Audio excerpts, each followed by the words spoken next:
Does it scratch anyone else's brain in a really specific way that 2024 starts on a Monday?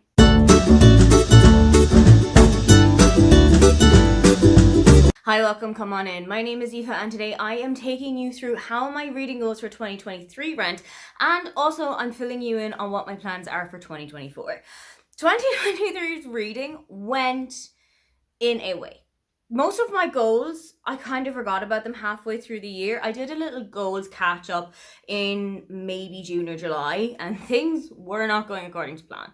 But let's see if I have actually done any of these, and let's see what I have got planned for the coming year. First goal for 2023 was to read 100 books in the year, and I actually did this. I think I reached 100 in late August, early September. And then I just kept going. I am filming this in mid-December, so I'm not entirely sure what my final number for the year is going to be. But if my reading is going anyway like it is now, we're going to be in the late 120s. I will put in the description what my actual final tally was, but we're looking at around 125 to 130. With that, with every book that I had finished, I wanted to put €1 into a jar, and then I would have some guilt-free whatever you want to spending at the end of the year or at the start of 2024. Not only did I do that, I've actually already spent the money. I bought myself a new Kindle in Black Friday's deals. I got a signature edition Kindle, which is a little bigger than the Kindle that I had previously had. It has USB-C charging, which is helpful because the phone that I have is a USB-C cable. It has adaptive lighting. It has wireless charging, which I haven't made use of yet. And I find it a lot easier. I find it a lot easier to read at night or in the morning when my eyes are kind of adjusting to the light level that's in the room anyway. I find it so much easier to read. But that was going to set me back €160. So what I did was I used €100 out of my book jar and I put €60 of my own money to it. So at the end of November, I actually only had about 14 or 15 euro that I could have used, and I will still be able to buy a couple of books from it. I also wanted to bring my physical TBR to 50, and as of today, my physical TBR is at 50. I just bought a book a couple of days ago, and as of now, that is the 50th book on my TBR. I do want to keep it around there, and I will talk about that a little bit more for 2024, but I think I managed to take that one off. I also wanted to use my local library a little bit more often, and this one I really did not do. I went to my local library a couple of times, but that was mainly to give books in rather than to take them out. I do now know that there is a library in Berlin that is mainly English language books, whether that be research books or just books for pleasure. So I will go there one day because it's quite near where my office is. It's only a couple of tram stops away. So I think one day after work, I am just going to go to that library.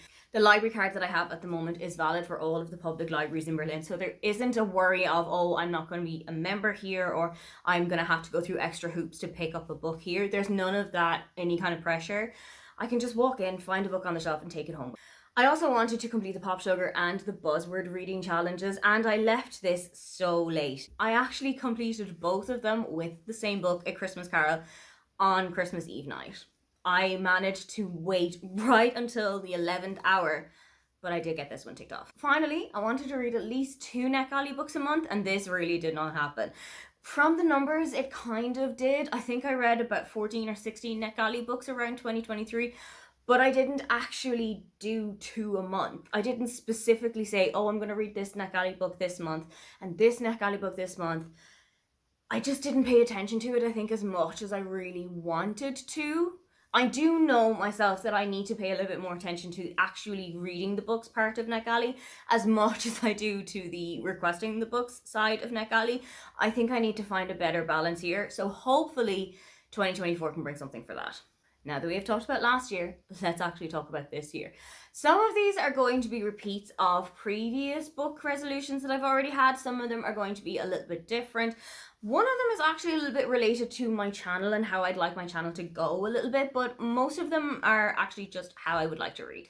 First off, I'm sticking with 100 books. I did get to the 120 mark, and I know that it is reachable because I've done it a couple of times before. I didn't do it in 2022. In 22, I only got to about 116 books or so, but I know that 120 is doable, and I don't want to put the pressure on myself to say I have to read 120 books. I would instead like to say I could read 120 books and it'll be over what I initially wanted to read. And in tandem with that, I am keeping with my €1 in a jar tradition. I have been doing this for so long, and I have inspired so many other people to do it too. I think everyone loves that little time at the start of the year where you get to go on a guilt-free shopping trip. You can pick out anything that you want to do. It doesn't necessarily have to be a book. It could be a spa treatment for yourself. It could be afternoon tea for you and a friend. It could even be a bill that's really hanging over your head that as soon as this is covered, you will be in a better place. It genuinely doesn't matter what it is. It is money that you can spend on anything you want to, and nobody can tell you otherwise. Now that I've gotten my physical TBR to 50 books, I'd like to keep it there. So the goal for 2024 is to keep my physical TBR under 50 books. I know this one might be a little difficult because there are going to be some fluctuations over the year. There's going to be times where I am buying more books than I am getting rid of. There's going to be times where I'm getting rid of more books than I'm buying, but I would like it to keep under 50 if at all possible. I'm not going to say I want to keep my TBR to 20. I'm not going to say I want to keep it to 15. I just would like it to be a number that is under 50. And I've actually written out my TBR in a notebook that I have here, and I add to it when I buy a book. I cross off a book when I have read it or I have unhauled it, and at the end of every month I have a little section right at the start of the TBR where I put in what the monthly stand is at the moment. So it's really good to actually see that number go down now that it has been for a while, and hopefully that is a continuing trend. I would really like to revisit the ideas that I had for NetGalley and for the library in 2023 and maybe be a little bit more realistic about them. So for NetGalley, I'd really like to read a minimum of 2 books from NetGalley every month, and I'd really like to actually stick to it. And it doesn't particularly matter if I say I requested it first on NetGalley, but now I have an audiobook copy of it from Scribd, or I found it in my library, or one of my friends has it and gave it as a loan. It will kind of still count because I got it on NetGalley. If I still give my opinions of it, it's still going to contribute positively to my feedback ratio, which is in turn going to give me more NetGalley books. For the library, I'm being a little bit more realistic. I'd like to read at least 1 library book every 2 months. So that is 6 books that I don't necessarily have to pay for. They could be any kind of a book. They could be in German, they could be in English, they could be fiction, they could be non-fiction, could be a genre I've never tried before, it could be tried and tested, could be a new author. It doesn't matter. I feel like the library is a really great taste test where you don't really have the obligation of having to give money over for this book that you're going to keep just for 3 weeks. I feel like it's a really good idea to give me a little bit more of a broader scope for my reading with no strings attached. Again, I'd like to complete the Pop Sugar and the Buzzword reading challenges this year, and I think that's going to be a little bit more difficult. The prompts for the Pop Sugar challenge are actually a little bit more challenging for me. Quite a few of them are going to drag me screaming out of my comfort zone, whereas for the Buzzwordathon, we've just gotten the list a couple of days ago. Some of them were automatic for me, some of them I had to think about a little bit more, but it's doable. It's a very doable challenge for me, and I think I can make it work. I just really hope that I can find something for every single one of the Pop Sugar prompts. A couple of years ago, I had the resolution that I wanted to read at least 75% of every TBR I made, whether that was for the seasonal TBRs or whether it was for a reading challenge that I was doing or for a readathon. It didn't matter what the TBR was. I just wanted to read 75% of the books that I put on it. For the seasonal TBRs, I usually put about 6 books on there. So for those seasonal TBRs, I want to have read 4 full books and a couple of pages of a 5th book for me to actually get the 75%. And then there's going to be readathons where it could be 10 books and I need to have read 7 of them.